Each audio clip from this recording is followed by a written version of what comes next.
Can I just maybe just for a quick sec? Oh, Jacob, I know you just muted, but I know Amy fairly well from Apex. But Jacob, could I just maybe ask you for a quick sec? What I saw IT, I think, or tech. What space are you in? I'm a IT supervisor for a security company. Ah, excellent. Okay, cool. W-2 or you're a consultant? No, I'm full employee. Got it. Awesome. Yep. Jacob has got a lot of really cool things going on for a 23-year-old. He's the more that we talk, and the more he's got some creative things with Bitcoin and ideas about his future and some businesses and things that he's done up until this point too. So he's a very interesting person. So Oh, welcome everybody. Casey. You what? Yeah. Other news that I didn't get to tell you yet. I got the red Audi running too. Oh, good. And he loves Audis, loves cars with a passion, but particularly Audis. So very good. Everybody, I'd like to welcome you to this event. I'm sorry for my voice. Sorry for a cough drop. Needing to be in there. You're probably picking it up with my mic. But this is Ryan Stone, and Ryan and I were introduced by Amy, and they're in a group together called Apex, which we have talked a little bit about in this group before. And I had the pleasure of talking with Ryan. Oh gosh, I think it's been a couple months now.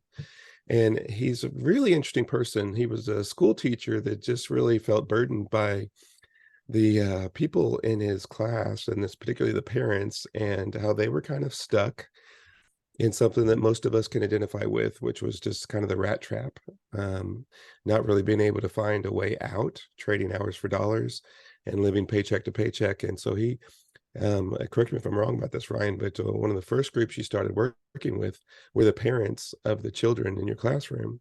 Is that right? And so I'd love for you to start there, but Ryan, tell us a little bit about what you do now, and then if you can tell us about how you got started, that'd be great. Sure. Well, first of all, I want to just thank Amy for introducing us, Casey. I think there's a lot of room for collaboration, and Amy, as is a lot of people in Apex, are powerful connectors, and they just know who should go where. And that's, I mean, that's one of the oldest business methods ever is being a good middleman or woman, right?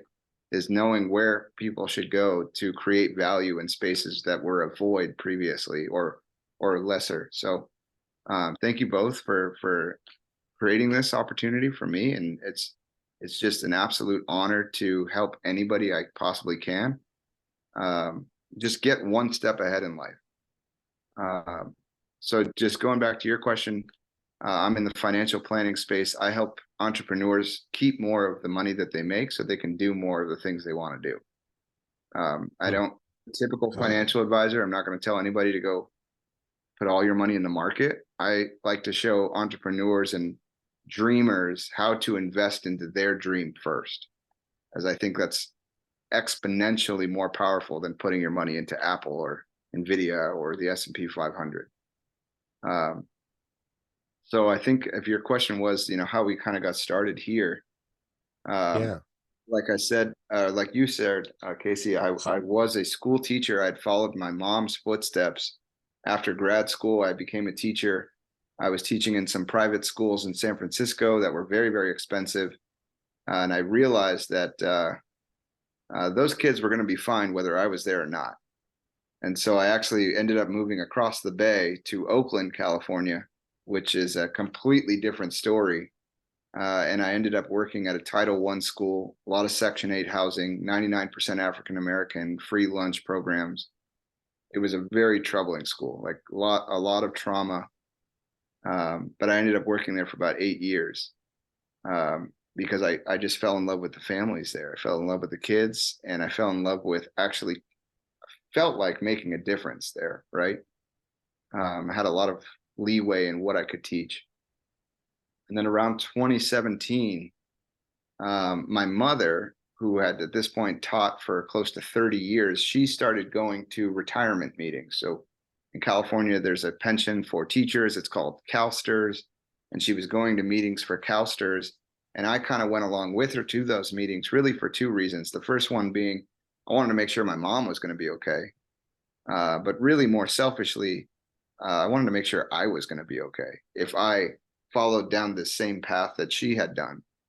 And that was my big aha moment, because what I came to find out was after 30 years of service, she's an award-winning teacher. She was teacher of the year several years. You can't go anywhere in North County, San Diego without somebody knowing my mom, because she taught everybody. Wow. But the combination of that was about $4,500 a month for the rest of her life, which guaranteed income for life is something, right? Not a lot of people will ever get to that point, but that number was a fraction of what I envisioned for my lifestyle and what I wanted to live. And so that kind of set me on this rabbit hole of trying to discover for myself, well, how do people actually build wealth? How do people keep wealth? How do people get to the lifestyle that I wanted to live, with freedom and not having to worry about what a price tag said. And so I kind of went down this rabbit hole. I went firstly the first direction that most people do, which is the stock market. I did buy quite a bit of Bitcoin around 2017, which proved to be a good idea.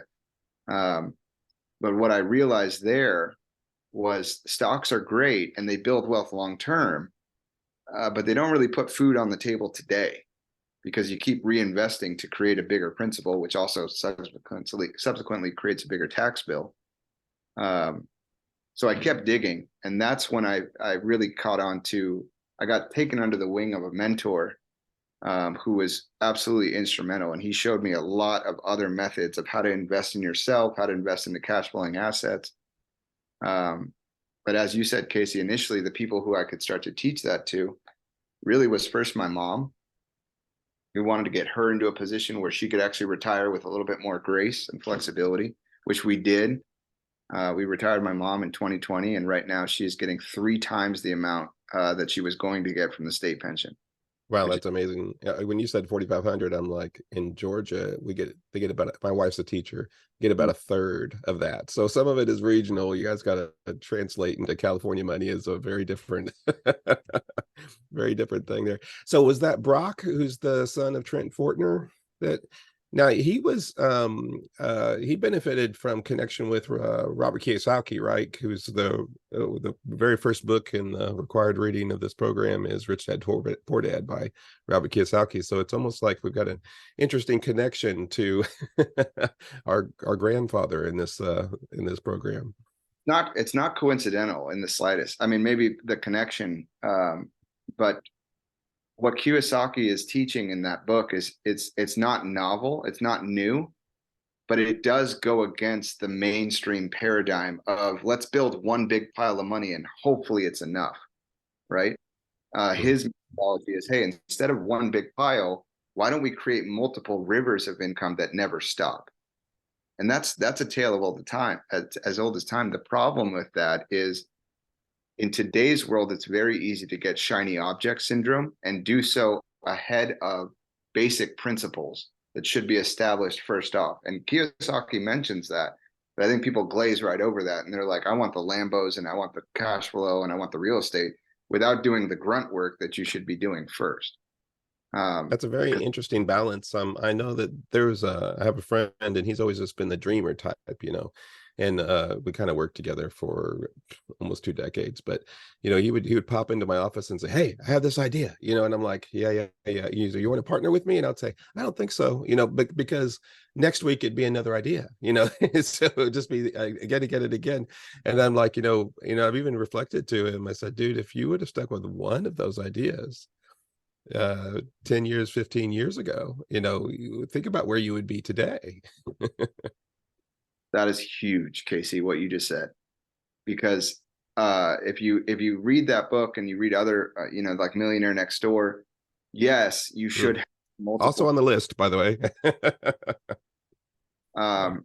Yes, you should have multiple streams of income, but you should focus on one first, get super successful with it, and then leverage that into other areas. Otherwise, you're going to drain your bucket really quick because they don't always work out. That's really brilliant. Yeah, I totally agree. I don't think that I'm a bit spread out and I felt the need to niche down for a while now, and that I need to follow my own advice. I don't need to take on anything new. Been done. Uh, Because it's a fun world right now. And it's like, especially in the, not to reference Tinder, but in the swipe right, swipe left kind of culture that we have, where it's like, hey, I don't really like this. Let me do something else. I mean, we're in a postmodern world where you could literally, I used to do a podcast every week a few years ago. And one of our ongoing jokes was you could literally make it doing anything you're passionate about in this world. And the joke was, even if it's underwater basket weaving, you could make pretty good doing it.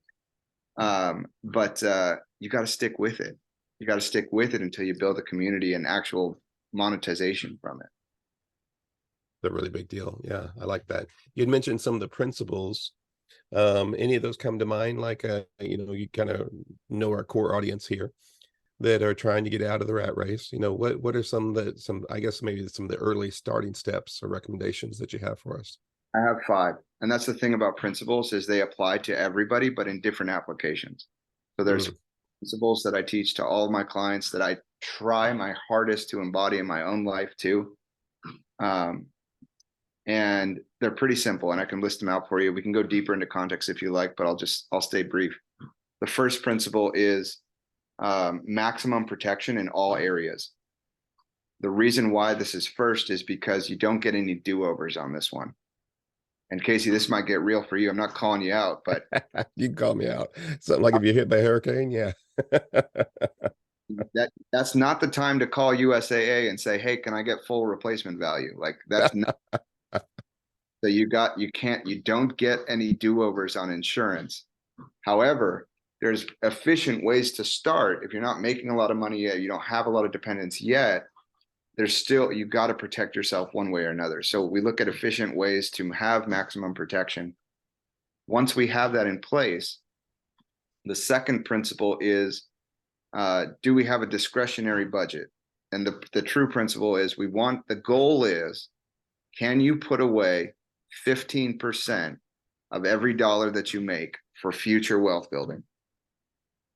And we use a percentage because that way it applies to everybody at every income level. So if you make $10, can you take $1.50 and put it away?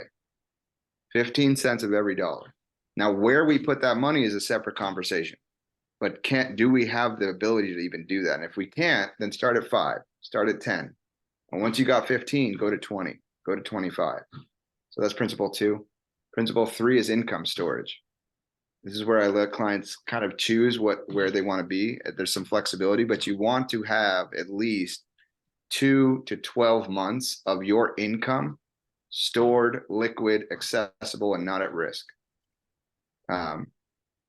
There's a few reasons for that, but one of them, I mean, we just experienced COVID where a lot of jobs were shut down and people were not working. There's elimination periods on disability policies. There's a whole assortment of reasons why you want a few months of runway in case something goes wrong.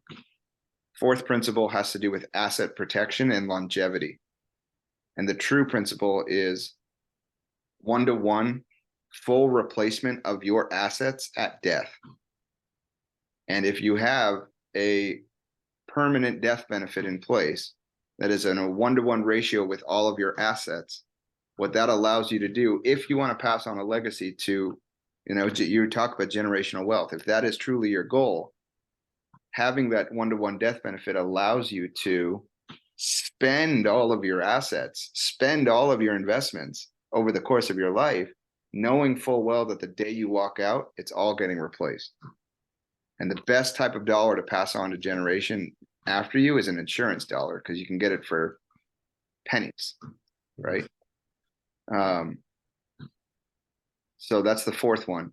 And once we have that foundation established, and Kiyosaki talks about this all the time, he said in Rich Dad, Poor Dad, if you're going to build a skyscraper of wealth, the first thing you want to do is actually dig a really deep hole so you have a solid foundation. Versus when you're building just like a single family house, you really only need a 6-inch slab of concrete. And as Kiyosaki said, too often people are trying to build skyscrapers of wealth on a 6-inch slab of concrete. And the second something goes wrong, everything comes crumbling down. And so those first 4 principles are the foundation. And once you have that in place, now you can go to offense. And so the fifth and last principle is what we call the velocity of money. And this is where we're going to acquire assets, but we are not blindly investing into things we don't understand and can't control. We're not chasing rates of return. You can get 50% rate ROR here. That's not what we're doing. If you follow the highest earning venture capitalists and private equity companies, they don't really care about rate of return. They care about the speed of which they get a return on their principal. Meaning if they put $50 million into a deal, what they're concerned about is how fast do we get the 50 million back while retaining equity? And so when we look at velocity of money, we're looking at how fast can we control the speed and direction of our cash flow, and how fast can we get the principal back to then create secondary, tertiary, and fourth assets. So those are the principles. Obviously, there's a lot more nuance and applications of it, but that's what we go by. I love it, and I posted it into the chat here for the live listeners, and it's so many of that I can identify with my current situation with being hit by a hurricane. We were underinsured because our house was, we bought it for 175 3 years ago, and it's worth 255 now. Blessedly, my insurance agent did a smart write-up, and I actually asked the adjuster, I said, what's our max out on this? He said, you're maxed out at 303. So you can, he put some cushion, in there for the growth and equity that would happen. So we should be just fine. But that's one of those things that I need to be more disciplined at looking at my, and upgrading such things along and along. So that's good stuff. We also had money in the bank accessible, and because both of our cars were totaled, and we were able to pay cash for newer cars. They're both 2011, but that without feeling pinched, without feeling stressed, or that oh, what are we going to do? We're not going to be able to make our payments next month or whatever. We were able to do that, and so that was a beautiful thing. And so I can really identify with these 5 steps. Haven't done all of them, haven't done 5 for sure, but the rest of them are really great, and I think tremendous advice to the people that listen to this. Thank you so much, Ryan. Anybody listening have any particular questions about those the 5 principles? Just unmic yourself and ask away.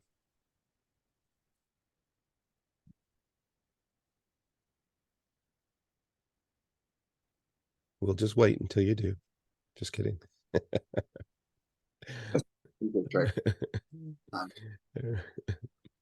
Yeah, you don't like that Batman chair, do you? Not comfortable. Well, Casey, one of the things is the percentages, which I find interesting because mine are all over the place. For my living expenses, we're talking 15 to 20% of what I make. And then my car part expenses is 33% of what I make. Just in what I like to do. We're gonna have to throw that into several budgets, including recreation, hobbies, future business, research. Yeah, like you still have 40% of your income that you could do something with by that math. Yeah, and I mean it's just kind of random, but I've limited. Like my actual expenses are really low, like oddly low. It's good, but my car expenses are really, really high because A, that's my hobby. B, I'm looking at businesses and cars and multiple, and it's just what I do. It's what I've always done. So this goes back to the underwater basking weaving joke, right? Because if you're super passionate about cars, and he is, there's a bajillion things that you could do to monetize that, whether it's a media company or racing parts or manufacturing or yeah, exactly. I am I'm very, very in depth in multiple different platforms that are rare. Like my daily right now is I'm dailying a 650 horsepower supercharged Audi back and forth to work. But I've disassembled multiple engines in my garage at my house and put them all back together. And, I know exactly how to make power with these cars to a very high degree. I'm one of the most experienced people in that as well. My cat's knocking stuff over. Anyway, I've been doing it for like 4 years, since I was 19, basically. Because that's when I bought my house to have space to work in. And I have knowledge and I know of things that need to be made that no one's making. And I've just never been able to, getting started with making stuff is a little weird. There's a process around it, right? Yeah, like there's all types of things that it's a very weird niche because the engine that I work with is in for my generation, there's less than 10,000 made. Right? So for that specific car, not a lot of big manufacturers want to get into such a small market, is what we have. Because if you put $100,000 in research and development, your part has to be at least $1,000 to get enough people to buy it to make any money. For the most part, unless you're, one of the unless you're 034 Motorsports, basically.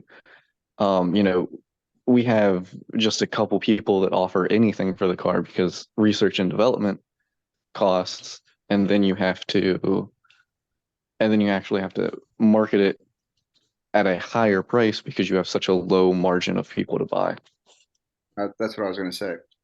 I mean, there are riches in the niches, and I don't understand all the context that you're sharing about that. But riches are in the niches, and there's always modalities and monetization structures that you can put on if there is a limited market, but there is a demand.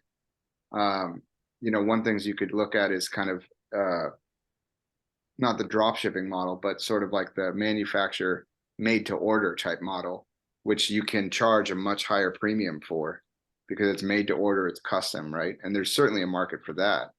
So if you can incorporate that specific piece with a collection or a series of products that are in that area, then it may make sense to actually create the manufacturing that's required.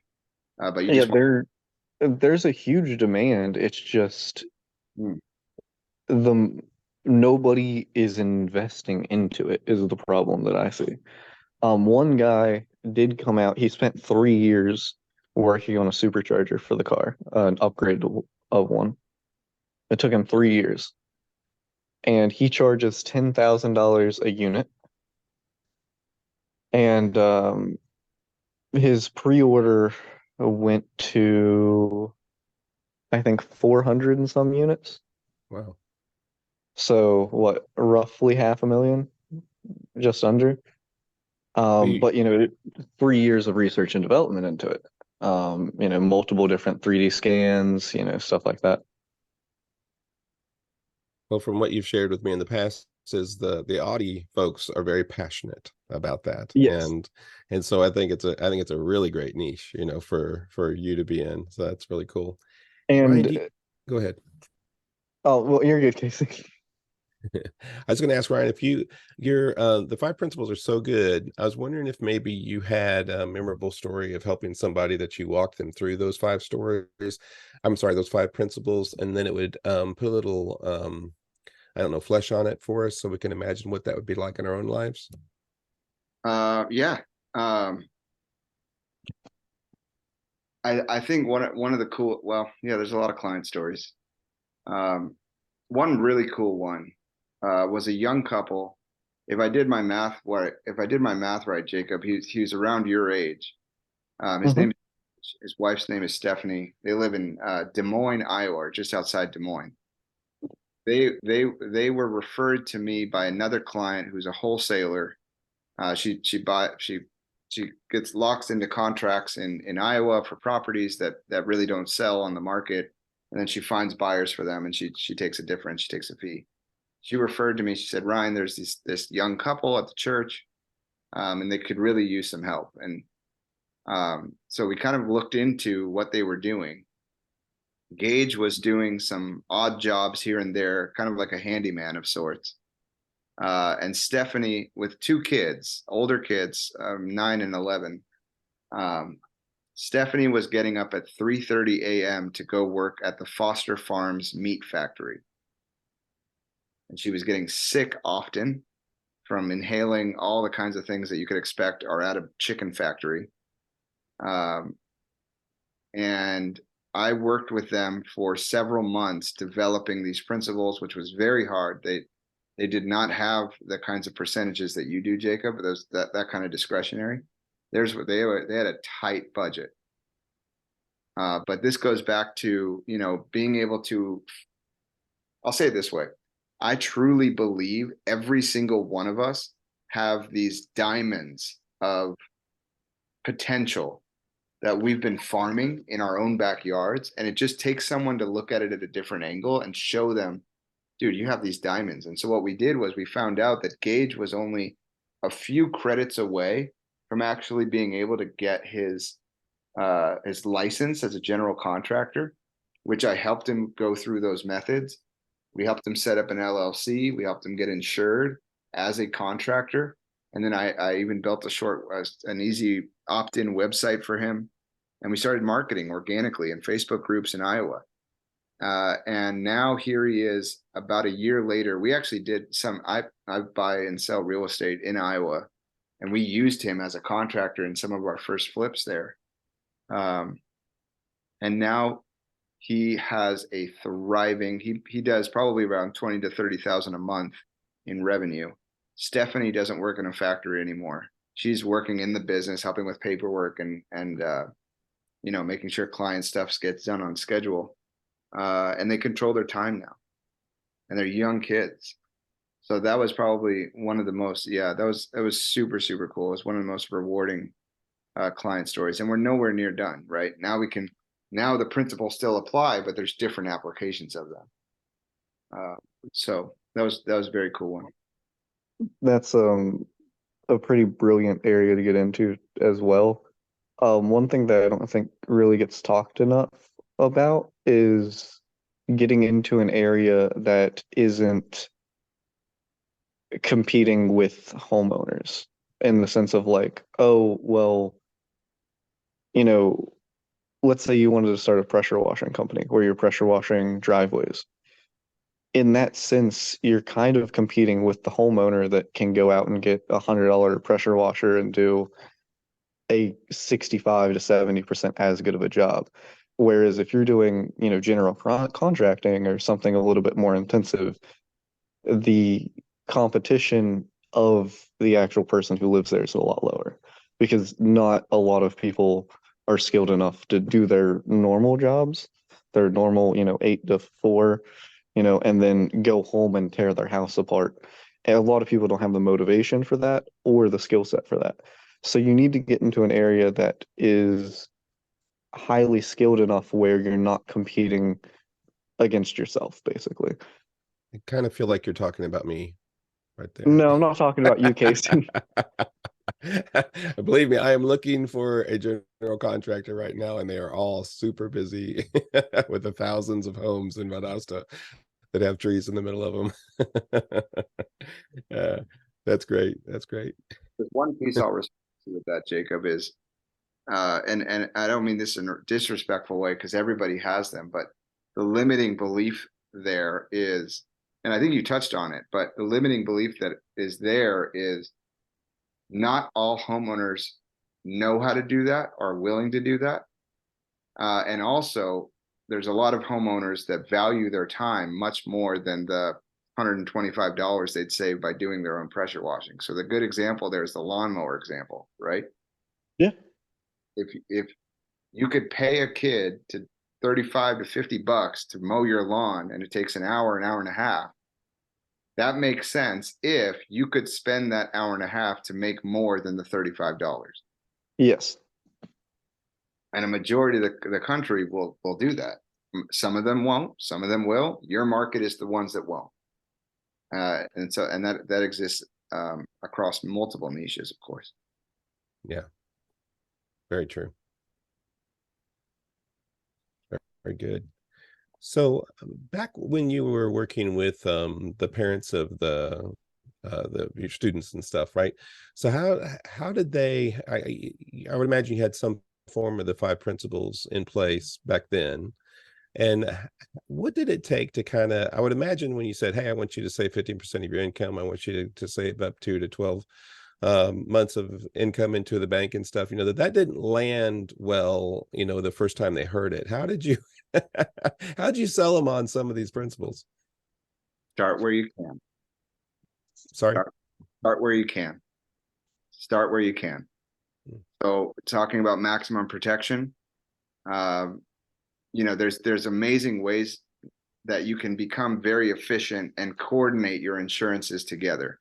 So number one, do they even have a driver's license? So are they even driving? Is that relevant? They didn't own homes, so that wasn't relevant. They didn't need umbrella policies because they didn't own any assets. So then we looked at the life insurance and disability insurance. Many of them had disability at work. They couldn't afford permanent policies quite yet, but they could certainly do term insurance. So like there's ways to at least get your foot in the door. Or if you do have car insurance and home insurance, making sure that your deductibles are higher so that your premiums are lower. So looking at those kinds of things. And then when it comes to saving 15% of your income, if that's not doable, start with 5%. If you made $100, can you take $5 and put it in a piggy bank? Can you do that? And when you start the habit and you start actually tracking, energy flows where focus grows, right? So if you start actually tracking how many times you're walking to the liquor store to get snacks, or how many times you're, eating out rather than cooking at home, and you're at that level of income, you start tracking those things. I'm not going to tell anybody to change their lifestyle because life's too short to not enjoy it. But you have to decide what your priorities are. Is it enjoying the now every single day? Or is it enjoying the now 3 out of 5 days in the week and then taking those other 2 days and putting that amount of money elsewhere?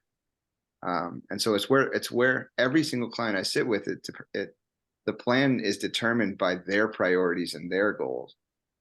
So a lot of them, sadly, kind of gave up on themselves. Like the parents kind of gave up on themselves, and they were comfortable being where they were at on Section 8. They didn't have to pay rent, really. They were comfortable, but they did want a better life for their kids. And so that's what we focused on. And that was the carrot we put in front of them. And that's what justified insurance. That's what justified putting savings away for their kids to have a better opportunity than they did. And their kids were their biggest investments, because hopefully the kids will one day take care of them. And that was kind of their mentality there. So yeah, just to kind of answer your question in conclusion, it's like, not everybody is going to be able to do all the principles right away. Start where you can and work your way up. Yeah. And I heard you say that the first 4 are really like the foundation. And so I bet you have a story of somebody that you walked through the process of helping them build their foundation, and then you got to stage 5. And I'd love to hear a practical example of that, because that's very intriguing, is the velocity of money. Could you speak into that a little bit more? Yeah. This might be a good one. Walter, Jerry Beaver. He goes by Jerry. Jerry Graham. Just a sweetheart of a man, about 54 years old, Native American by heritage, ex-Navy. Has been working for FedEx for the past 14 years. He was about maybe 51 or 52 when he came to me. And he just sent me a DM on Instagram, and he said, "I like your videos. I'm 52 years old. I got 70 grand in my 401k at FedEx. Can you help me retire in 10 years?" And I was like, we're gonna do a lot of work, but yeah, we can start, right? And I think I liked it because I like a challenge. I like when people tell me I can't do something. I think if you went to most financial advisors or planners, they might kind of wipe them off, and just say like, you got to save more. Like, okay, duh, So this was really cool. We worked through the principles. we found in his budget by, making insurance cohesive and finding different ways to segment more money that he didn't realize he was wasting. We found that he could save about $400 a month extra than what he was doing. And so we actually started implementing that $400 into an infinite banking plan, which is a specifically structured insurance policy. And he saved in that for a few years. And then recently, last year, actually, he had about 20 grand in his cash value in the policy. And the great thing about infinite banking is you can actually leverage the cash value in the policy to then go put it into another asset. And meanwhile, you're still earning interest and dividends on the money in the policy, while also putting money towards the permanent death benefit, which is principal 4. Bless you.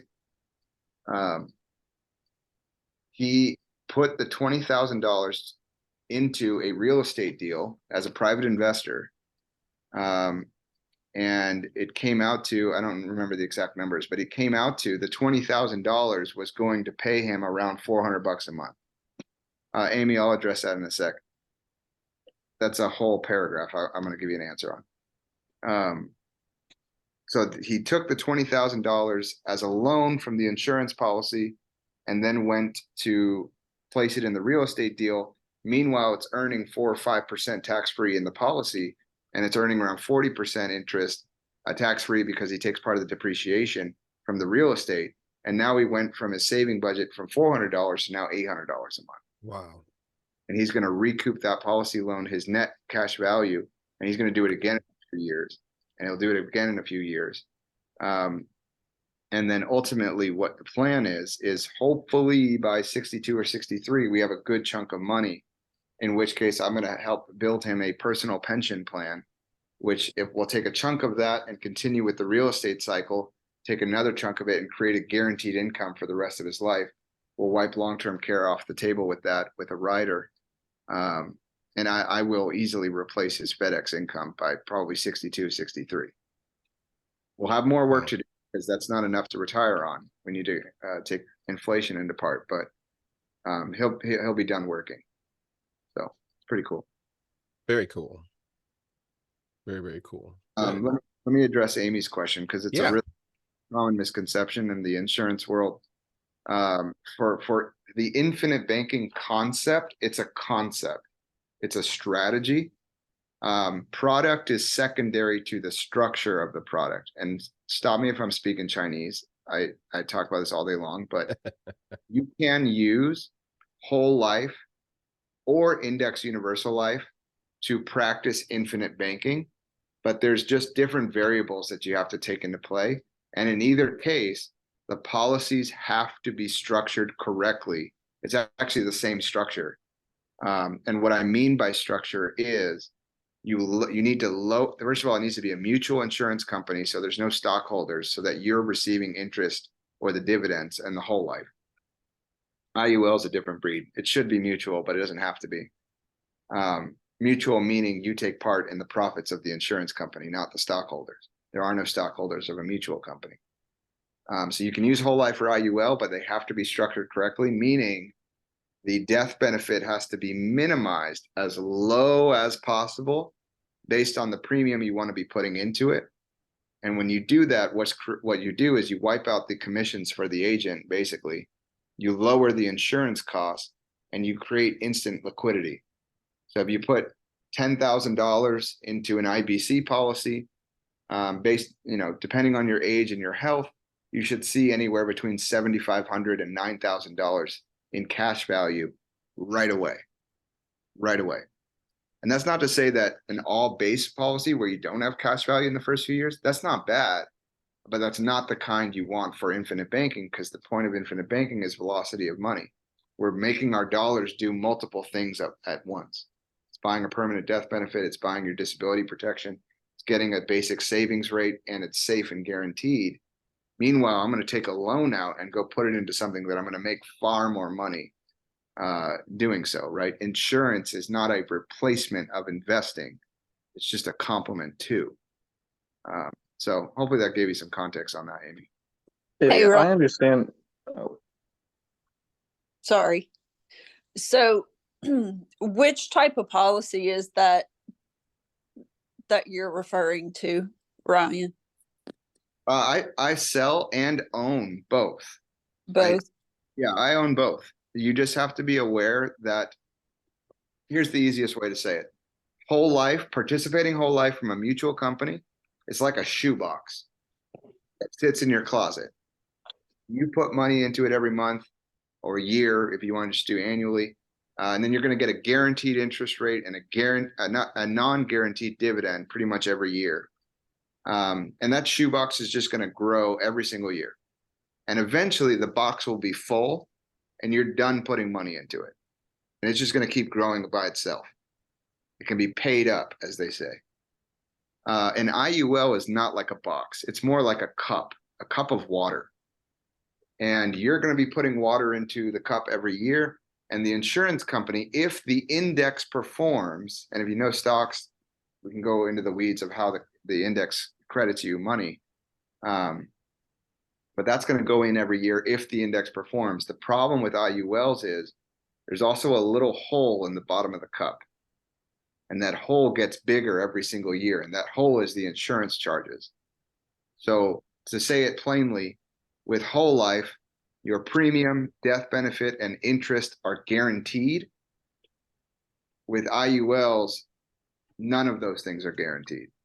But you trade with a potential higher return on cash value because your money's going into the market. Well, you're getting option calls on the market rather than just a straight fixed interest plus dividends.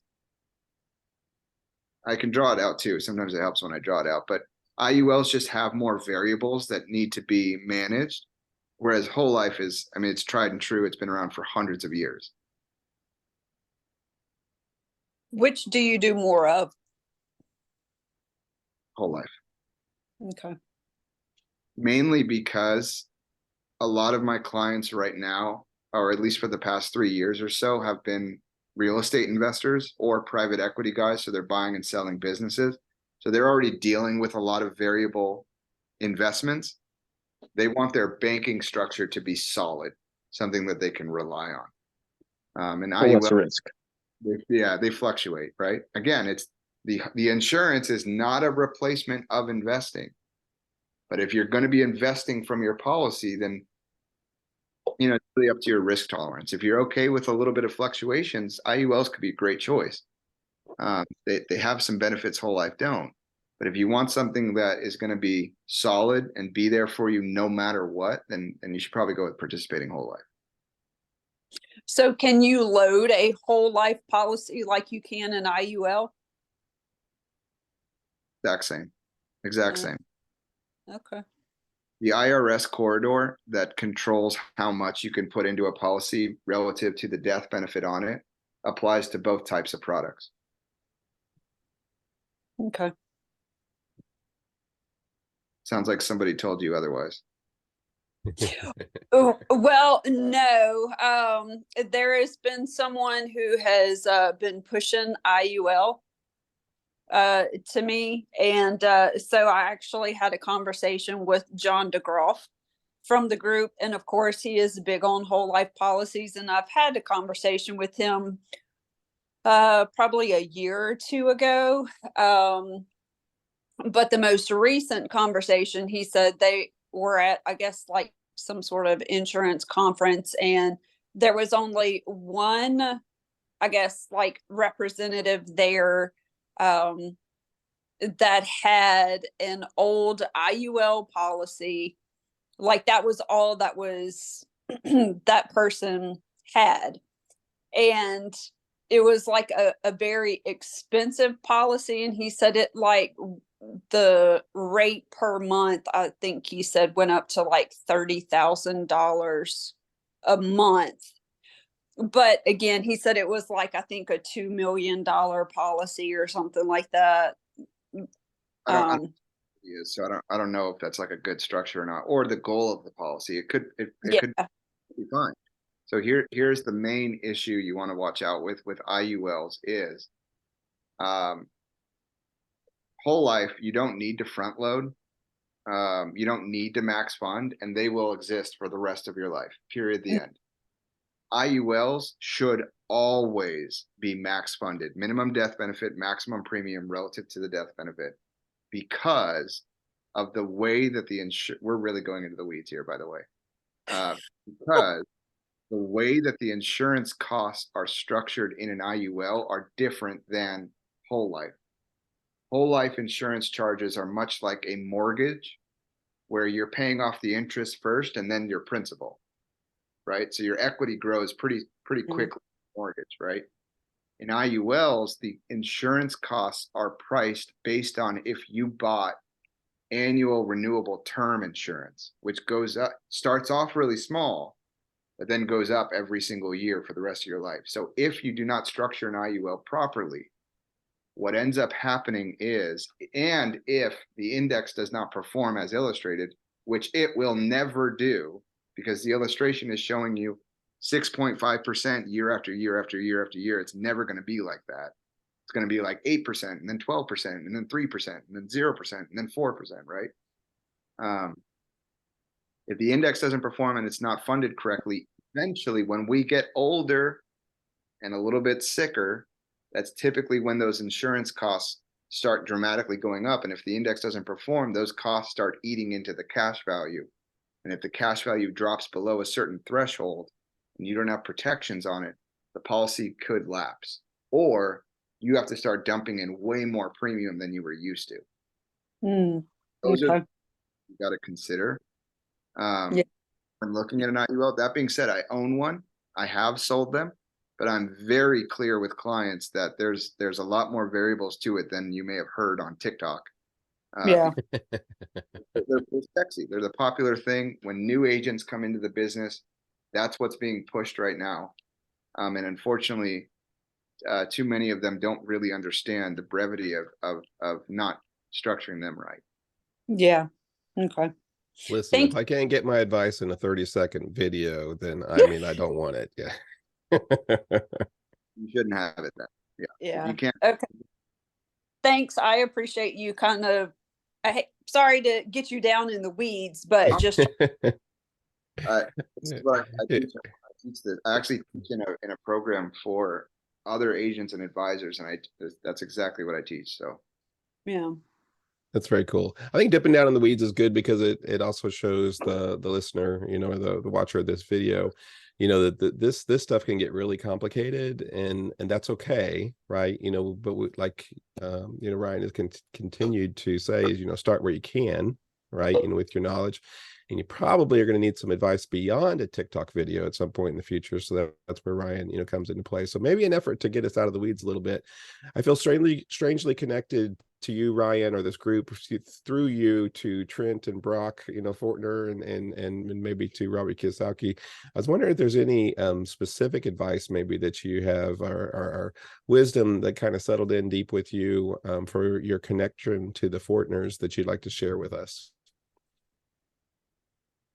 wow, I've learned so much from them.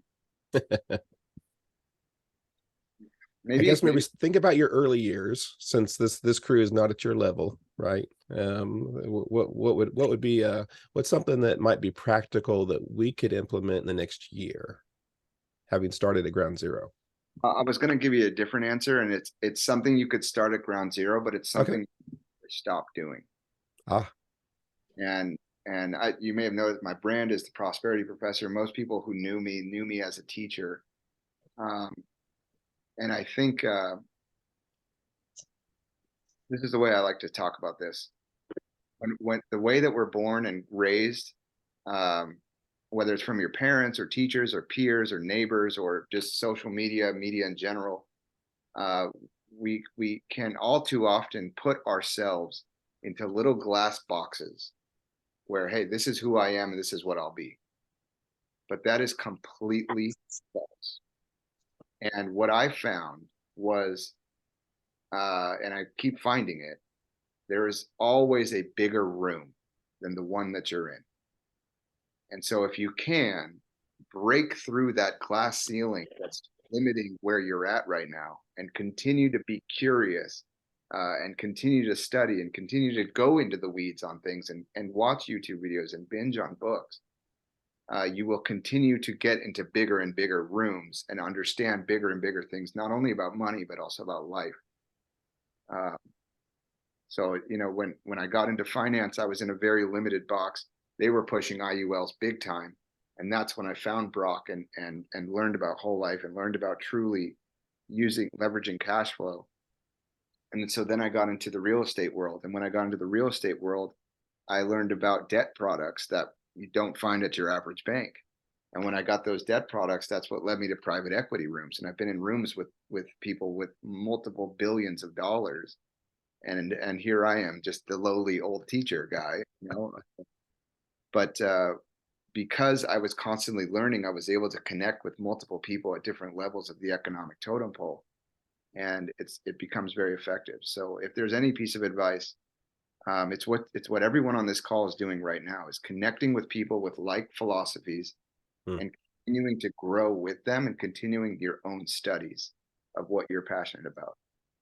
That's really amazing. You know, my 25 years as a counselor and life coach, one exercise that I like to do with my clients is, you know, how we get that report from Social Security that talks about, you know, what you can expect to, you know, what you made every year and what you put into Social Security every year and what you can expect to, you know, get paid, you know, at retirement.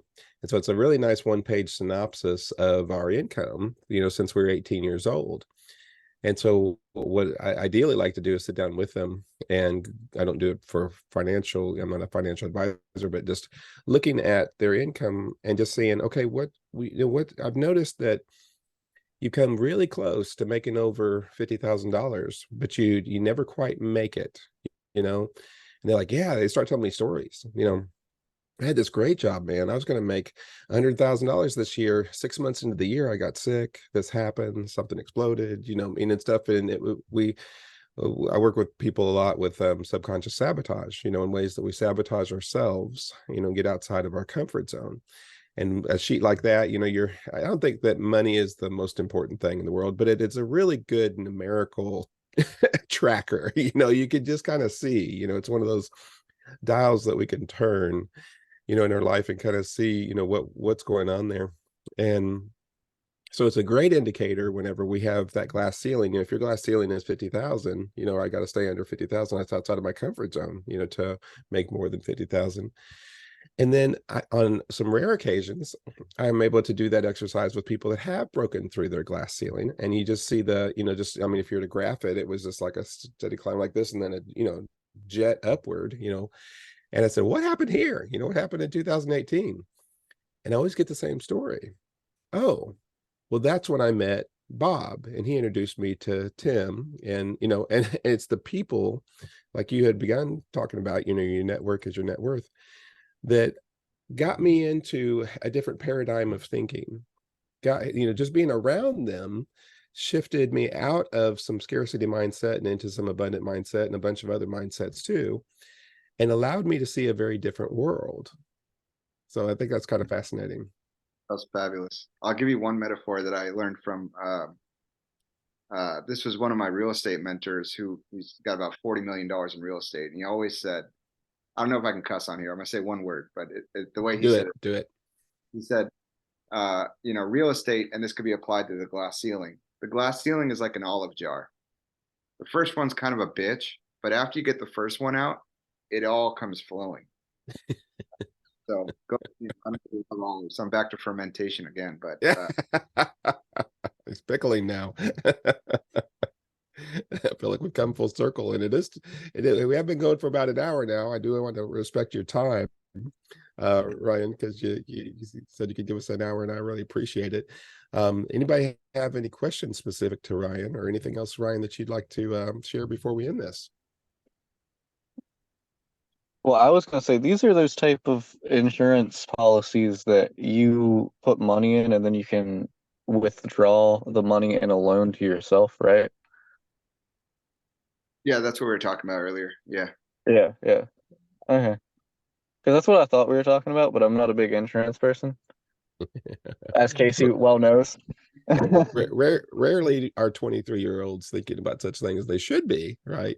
But we know that the prefrontal cortex doesn't really fully develop until 25, and so that's their ability to delay gratification and think long term. So usually it kicks in 2 more years for you, buddy. You start Well, I thinking about did do long range. something recently with insurance.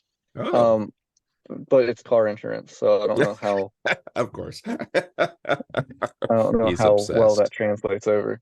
One about that, and then I do want to give you a leave-in point because you had a question about books, and I want to leave you guys with a book title that really shifted things for me. All two. Excellent.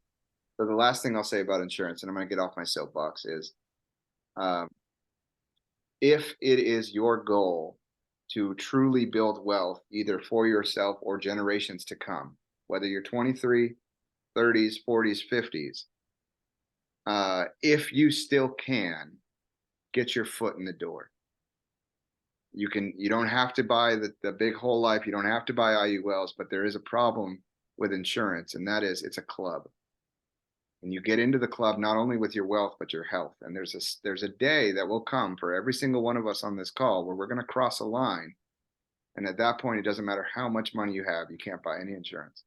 You're done.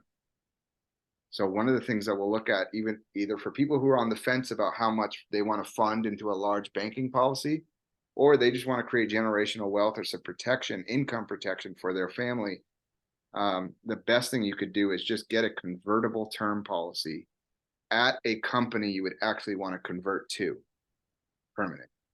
And that way you shove your foot in the door, you lock in your health rating for fairly low premium, and then you have choices. Money is not the answer, it's the choices that it brings. So, you don't have to do it now, you don't have to do it ever, but one day everyone on this call will be like, damn, Ryan was right about that. I probably should have bought So I'll leave you guys with this. If you have not read these two books, I would strongly recommend them. And one of them you can get for free if you just Google the title and then PDF. The first one is called The Law of Success by Napoleon Hill. It was the predecessor to Think and Grow Rich, which most people have read. I think The Law of Success is so much more digestible. And I get tears when I read it, but it really shows you how to go from nothing to multitudes of success, whatever that means for you. It may not be money. So I would recommend that. And then if you don't know how to break through your glass ceiling, an amazing book by that. And I think Stewman actually read this in his readers or leaders group, but it's called Breaking the Habit of Being Yourself by Dr. Joe Dispenza. You know that one? I've heard it. Yeah. It is. You can find it for free if you Google that title, Breaking the Habit of Being Yourself PDF. You'll find it for free online. But that book not only pulled me out of a super deep depression, I tripled my income. I met my wife, who is way out of my league. If there's one piece of text outside the Bible that changed my life, it was that one. Beautiful, beautiful. Man, this has just been awesome. I tell you, Ryan, you just got so much wisdom for us, and I really appreciate it. Were you about to say something else? Go ahead. No, I was just saying thank you for having me. Man, you would be welcome back anytime. This has been just loaded with gems and so much more. And for a lot of us, probably an eye-opener to the responsibilities that it really does take to manage our finances is for some people, they're probably a little bit overwhelmed, by all the things that were discussed, and that's okay. All right. Again, just keep in mind what Ryan said is to start wherever you can and start a little, right? Get your foot into the door, right? Start with smaller percentages than he's, recommending, and, build up from there. And it is really good wisdom. I agree with all of his principles. I'm either have accomplished or in the process of trying to accomplish all of his 5 principles right now. And so it's got my full endorsement, whatever that's might mean to you.